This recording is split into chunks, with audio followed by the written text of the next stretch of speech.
নমস্কার, বাংলা বাজারে সবাইকে স্বাগত। আমি অনিকেত চট্টোপাধ্যায়। শুরু করছি মতামত। আজকের মতামতের শীর্ষক, বিজেপির অস্ত্রগুলো কি ভোঁতা হয়ে যাচ্ছে? হ্যাঁ, বিজেপির কাছে কিছু অস্ত্র আছে যা দিয়ে 2014 থেকে এক টানা একটা শাসন আমরা দেখেছি। সেই অস্ত্রগুলো কি ভোঁতা হয়ে যাচ্ছে তা নিয়ে আজকের আলোচনা। এবং তারপরে বলবো যে আমাদের বাংলা বাজার সাবস্ক্রাইব করুন, লাইক করুন, শেয়ার করুন, কমেন্ট করুন। আর যদি পারেন, যদি সম্ভব হয় আপনাদের পক্ষে, তাহলে একটা সদস্য পদ আছে, সেটা নেবেন। নিলে আমাদের কিছুটা সুবিধে হয়। এটা গেল 2 নম্বর কথা। 3 নম্বর, আজকে কিন্তু আমাদের জিরো আওয়ার আছে এবং জিরো আওয়ারে আমাদের আলোচনা গণতান্ত্রিক পরিবেশে কিভাবে আন্দোলন হবে আর সেই আন্দোলনকে সরকার কিভাবে সামাল দেবেন।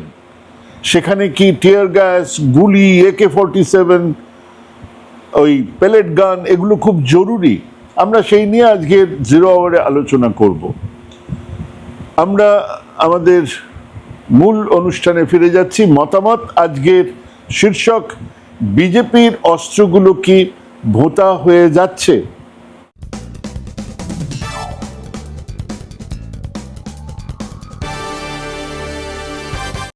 কুরুক্ষেত্র যুদ্ধের 17তম দিনের কথা মনে করুন। কর্ণের রথ কাদায় গেঁথে গেছে আর কর্ণের সব অস্ত্রগুলো ভোঁতা। কর্ণের কবচকুণ্ডল তো আগেই চলে গেছে। কর্ণের অস্ত্র জ্ঞানও মুছে গেছে স্মৃতি থেকে। অসহায় কর্ণ এক নিশ্চিত পরাজয়ের মুখে দাঁড়িয়ে আছেন। আমি কর্ণের কথা লিখলাম বটে, কিন্তু আপনি প্রবল ক্ষমতাশালী যে কারোর ক্ষেত্রে এরকম পরাজয় দেখতে পাবেন। কোথায় হিটলারের সেই অজেয় প্যাঞ্জার ট্যাঙ্ক বাহিনী হু হু করে এগিয়ে যাচ্ছে, দেশগুলোকে জয় করছে, একটা দেশে ঢুকছে আর জয় করছে। বার্লিনের 15 কিলোমিটারের মধ্যে লাল ফৌজ ঢুকে গেছে। হিটলার বাংকারে, হাত কাঁপছে, চোখে মুখে অসহায়তা। মুসলিনী থেকে ইদি আমিন থেকে সাদ্দাম হোসেন, গাদ্দাফি, প্রত্যেকের শেষটা কম বেশি একই রকম।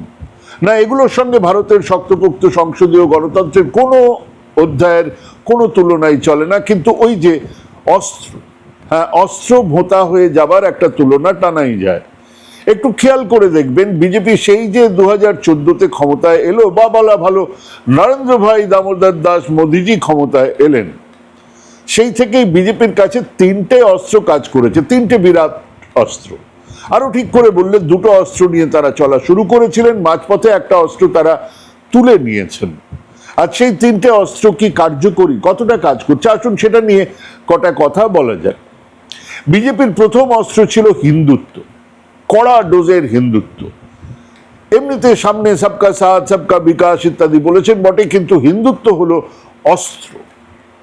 আমরা যেটা অটল বিহারী বাজপেয়ী জামানায় দেখিনি। আমরা দেখিনি অটল বিহারী বাজপেয়ীকে মন্দিরে মন্দিরে ঘুরে বেড়াতে, মাথায় ছাই মেখে, জলে ডুব দিয়ে ক্যামেরার সামনে, না, দেখিনি আমরা এগুলো। এখানে ধ্যান করছেন, সেখানে ত্রিশূল নিয়ে ঘুরে বেড়াচ্ছেন, আমরা দেখিনি অটল বিহারী বাজপেয়ীকে, বা তার আগে বিজেপিকে ইনফ্যাক্ট কাউকেই দেখিনি। কিন্তু প্রধানমন্ত্রী দেশে থাকলেই, আজকের প্রধানমন্ত্রী দেশে থাকলেই তাকে কোনো না কোনো মন্দিরে দেখা যাবে। এবং শেষমেশ রাম মন্দির, সে নাকি দ্বিতীয় স্বাধীনতা। কার কাছ থেকে স্বাধীনতা? কার কাছে আমরা পরাধীন ছিলাম? কারা আমাদের কোন সাংবিধানিক সামাজিক অধিকার কেড়ে নিয়েছিল? 550 বছরের মোগল ইসলাম শাসন, প্রায় 200 বছরের ইংরেজ খ্রিস্টান শাসন। একদিনের জন্যও আমরা শুনিনি যে হিন্দু খাতরে মে হ্যায়। শুনিনি যে ওই वो लोग आपका मंगलसूत्र छीन लेगा, না শুনি। 2014 পর থেকে শুনতে শুরু করলাম। উত্তর ভারতে কাঁওয়ারিয়া বাংলায় শিবের মাথায় জল ঢালার বরাবর ছিল, আজকের প্রথা না। এখন জানা যাচ্ছে যে পাশের দোকানগুলোর মালিক কারা তা জানাটা এই যাত্রীদের জন্য অত্যন্ত জরুরি। পাশের দোকানের মালিক হিন্দু না মুসলমান সেটা জানাটা জরুরি। 100 বছর সম্ভবত কেটে গেছে, আজ জানা গেল এই কথাটা। আসলে এক হিন্দুত্বের কড়া ডোজ একইভাবে মাত্র বছর 2-3 আগে জানা গেল যে জবাই নয়, আমাদের ঝটকা মাংস খেতে হবে। সেটাই নাকি হিন্দু রীতি। ঝটকা কথাটা কিন্তু শিখদের কথা, মানে পাঞ্জাবি কথা, তারা এই কথাটা ব্যবহার করে। আমরা বলি কথাটা ব্যবহার করি। তো যাই হোক, মানে আমার ঠাকুরদা, তার বাবা প্রকৃত হিন্দু ছিলেন না। প্রকৃত হিন্দু তারা নন। এখন যারা বলছেন, এখন কলকাতার কেবল নয়, মফস্বল শহরের 90% মাংসের দোকান কসাইদের, যারা আদতে মুসলমান এবং তারা জবাই করেই মাংস বিক্রি করতেন, করেন। আমরা হাজি থেকে কিনি, আমরা আমরা আমরা জানি যে আমরা আমাদের মানে এটা খুব নতুন কিছু নয় যে কসাই মুসলমান হবেন, আমরা সেখান থেকেই কিনেছি। একবারও জিজ্ঞেস করিনি মাংসটা কিসের, আপনি কিভাবে কেটেছেন, চাল ছাড়িয়েছেন, নুন মাখিয়েছেন, আপনার ব্যাপার। আসলে ওই একই কড়া হিন্দুত্বের ডোজ এগুলো। হ্যাঁ, খুব দ্রুত হিন্দুত্বকে এক অস্ত্র নিয়ে তুলে ধরে, অস্ত্র হিসেবে তুলে ধরে বিজেপি সমাজের এক সাম্প্রদায়িক মেরুকরণ চেয়েছে, কিন্তু সেই অস্ত্র আর কাজ করছে না। মানুষ এই হিন্দু মুসলমান বাইনারি আর নিচ্ছে না, আর এই জেনজি আন্দোলন এসে সেই বাইনারিকে আরো অর্থহীন করে তুলেছে। বিজেপির আরেকটা ইস্যু হলো এক জঙ্গি জাতীয়তাবাদ। এর আগের সমস্ত সরকার ছিল দুর্বল, এই প্রথম নাকি একটা সরকার এসেছে ক্ষমতায় যারা উগ্রপন্থা থেকে যে কোনো ধরনের উস্কানির মোতোর জবাব দেবে, ঘর মে ঘুষকার মারেঙ্গে। এই জঙ্গি জাতীয়তাবাদের সবটাই কিন্তু পাকিস্তানকে নিয়ে। পাকিস্তানে ঢুকে উগ্রপন্থীদের মারা হচ্ছে, তাদের জলবন্ধ করে দেওয়া হয়েছে, তাদেরকে বিশ্বের সামনে এক টেররিস্ট স্টেট হিসেবে তুলে ধরা হয়েছে, সারা পৃথিবীতে তাদের বিচ্ছিন্ন করাটাই মূল কাজ। এবং সেগুলো আমরা দেখছি পরপর ছবিতেও আমরা সেই একই ব্যাপার দেখছি, একই প্রচার চলছে। জমি যারা করছেন তারা করছেন এই কারণে যে গোটা ডিস্ট্রিবিউশন থেকে, প্রচার থেকে শুরু করে সবটাই তো হাতে বিজেপি। অতএব এই ধরনের ছবি চলছে, পর পর পর পর এই ধরনের ছবি হয়ে যাচ্ছে। এবং 2019 থেকে বিজেপি সরকার এক বিরাট সংখ্যক মানুষকে রেশন দিয়ে বিভিন্ন ডাইরেক্ট ইনকামের বেনিফিশিয়ারি তৈরি করে এক ভোট ব্যাংক তৈরি করেছেন, লাভার্থী বলছেন যাদেরকে, যারা সরকারের অনুগত এক শ্রেণী হয়েই থাকবে, ভোট ব্যাংক হয়ে থাকবে। না, বিজেপি দর্শনগতভাবে বিশ্বাসই করেন না ওই সামাজিক কল্যাণমূলক প্রকল্প দিয়ে গরিব মানুষকে সহায়তা করার অর্থনীতিকে, এতে বিশ্বাসই নেই। তাদের মডেল হলো এক বিকাশ, ওপর থেকে বিকাশ হবে, বিশাল বিশাল ইনভেস্টমেন্ট হবে, বড় ছোট ইনভেস্টমেন্টের ফলে দেশের বিকাশ হবে, আর তার থেকে চুইয়ে পড়া লাভ পেয়ে সেই বিকাশের শরিক হবে আম জনতা, গরিব মানুষ।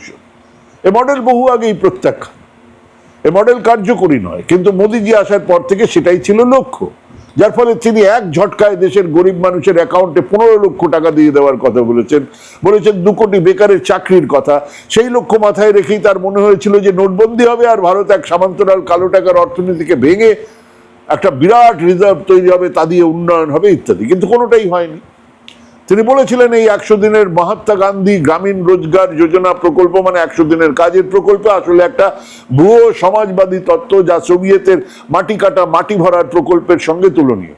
এই অপ্রয়োজনীয় প্রকল্পকে তিনি তুলে দিতে চান, কিন্তু আপাতত রেখে দিয়েছেন যাতে পরের প্রজন্মের মানুষজন একে দেখে বুঝতে পারে যে কত ভুল করেছিল কংগ্রেস। কিন্তু কিছুদিনের মধ্যেই মোদীজি বুঝলেন গ্রামের মানুষের হাতে রোজগার না থাকলে, না বাড়লে ওই সবকা সাথ সবকা বিকাশ একটা বিশুদ্ধ বাওয়াল হয়ে থেকে যাবে। তাই নাম বদলে আবার সেই প্রকল্প চালু করলেন যে 100 দিনের প্রকল্পে মানুষ গড়ে 38 দিনের বেশি কাজ পাচ্ছে না, পায়নি। সেই প্রকল্পকে আরো জটিল করে তুলে 125 দিনের কাজের গ্যারান্টি দেবার কথা বলেছেন। ভার বেড়েছে রাজ্যের ওপরে, রাজ্যের কাছে টাকা নেই, অতএব কাজও হবে। 100 দিনের অর্ধেকও যারা দিয়ে উঠতে পারলো না তাদের কাছে মোদীজি 125 দিনের গ্যারান্টি দিয়ে দিলেন। নিজেই বলছেন 80 কোটি মানুষকে রেশন দেওয়া হয়েছে। হ্যাঁ, এই বেনিফিশিয়ারি হলো মোদীজির বিজেপির 3 নম্বর অস্ত্র। 2014-তে ধর্ম আর হিন্দুত্ব জঙ্গি জাতীয়তাবাদের সঙ্গে বিকাশের কথা বলে ক্ষমতায় আসার পরেই হিন্দুত্বকে এক প্রবল ইস্যু করে তোলা, গো হত্যা, গোমাংস নিষিদ্ধ, গো হত্যার অভিযোগে মানুষকে পিটিয়ে মারা, সংখ্যালঘু সম্প্রদায়কে ক্রমশ আরো কোণঠাসা করা, আর তার সঙ্গে এক জঙ্গি জাতীয়তাবাদকে নিয়ে যাত্রা দিয়েছিল বিজেপি। 2019-এ পুলওয়ামা বিস্ফোরণে তাদের পক্ষেই গিয়েছিল সেই বিস্ফোরণ, সেটাকে কাজে লাগানো হয়েছিল রাজার। 2022-এ এসে উত্তরপ্রদেশ সরকার 1100 কোটি টাকা ধর্মীয় খাতে মানে মন্দির সংরক্ষণ ইত্যাদি খাতে খরচ করেছিল। তার আগেই কোভিডের সময় উত্তরপ্রদেশে 51,000 স্কুল বন্ধ হয়ে গিয়েছিল, আর খোলেন। এটাই বিজেপির দর্শন। এবারে বাংলার বাজেটে হিন্দু মঠ মন্দির সংরক্ষণে 3000 কোটি টাকা বরাদ্দ হয়েছে, যা কারিগরি শিক্ষা প্রশিক্ষণ খাতে ব্যয়ের 2392 কোটি টাকার চেয়ে বেশি। 3000 কোটি টাকা সেখানে বরাদ্দ হয়েছে, এখানে 2392 কারিগরি শিক্ষা প্রশিক্ষণ খাতে। কিন্তু এটাই তো বিজেপির দর্শন। 2014তেও এই তিনটে অস্ত্রের জোরেই অন্তত 240টা আসন পেয়েছিল বিজেপি। এই তিনটে অস্ত্র ছিল তারপরেও, কিন্তু আজ সেই তিনটে অস্ত্র একেবারে ভোঁতা, অকেজো হবার মুখে। আসলে এই তিনটে অস্ত্রের কাজ করার একটা প্রাক শর্ত ছিল, একটা প্রাথমিক শর্ত ছিল দেশের অর্থনীতির এক উত্থান। আচ্ছা দিন আয়েঙ্গে, তাহলে এগুলো কাজ করবে। শিল্পের, কৃষির বিকাশ, চাকরি, বাসস্থান, শিক্ষা, স্বাস্থ্যের গ্যারান্টি, আর বিশ্বজুড়ে ভারতের এক উচ্চতর মর্যাদা, সেখানেও বাণিজ্য থেকে অন্তর্রাষ্ট্রীয় আন্তর্জাতিক সম্পর্ক গড়ে ওঠে। কিন্তু তাকিয়ে দেখুন, এর কোনোটাই হয়নি। চতুর্থ অর্থনীতি বলা হয়েছিল, সেখান থেকে ভারত আবার ষষ্ঠ অর্থনীতিতে এসে ঠেকেছে। কিন্তু সেটাই বড় কথা নয়। এত বিশাল এক দেশের মানুষের আয়, মাথাপিছু আয় বাড়েনি, আর বৈষম্য স্বাধীনতার আগেও এতটা ছিল না। শিক্ষা, স্বাস্থ্য, বাসস্থান, পানীয় জল এখনো বহু মানুষের নাগালের বাইরে। মূল্যবৃদ্ধি 80% মানুষের প্রকৃত রোজগারকে আসলে কমিয়ে দিয়েছে। আন্তর্জাতিক সম্পর্কের দিকে তাকান, ইরান আমেরিকা যুদ্ধের মধ্যস্থতা করছে পাকিস্তান। খামোখাই বলা হয়েছিল মোদিজি নে ওয়ার রুকুয়া দিয়া পাপা, আজ তা এক হাসির খিল্লির খোরাক। পাকিস্তানের সঙ্গে যুদ্ধ হওয়ার 3 দিনের মধ্যে ট্রাম্প জানানোর পরে আমরা জানতে পারলাম যে যুদ্ধ থেমে গেছে, সিজফায়ার হয়েছে। সে যুদ্ধে আমাদের বিমান ধ্বংস হয়েছে, পাকিস্তানের কি ক্ষতি হয়েছে সেটাও আমরা দেখেছি। কিন্তু সেগুলো আসল কথা না। আসলে গোটা পৃথিবী দেখছে ট্রাম্পের মধ্যস্থতার কথা। সেটা তিনি একবার নয়, বারবার প্রকাশ্যে বলেই যাচ্ছেন, এখনো বলছেন। ভারতকে এক অসম্মানের সামনে ফেলে দেওয়া হয়েছে। এরপরে বাণিজ্য চুক্তি এখনো তা চূড়ান্ত আকার নিতে পারেনি। বাণিজ্য ঘাটতি বেড়েছে, আর আমেরিকার প্রেসিডেন্ট প্রকাশ্যে ভারতের রাষ্ট্রপ্রধানকে অপমান করছেন। দেশের ভেতরে অর্থনীতির অবস্থা আরো খারাপ। প্রতিটা প্যারামিটার বলছে আমরা এক ভয়ঙ্কর মন্দার মুখে দাঁড়িয়ে আছি। মানুষের আয় বাড়ছে না, কিন্তু 100 কোটি আয়ের ক্লাবের সদস্য বেড়েই চলেছে। সেদিনই বলেছি, আদানি আম্বানিদের আয় আর তাদের সম্পদ বেড়েই চলেছে।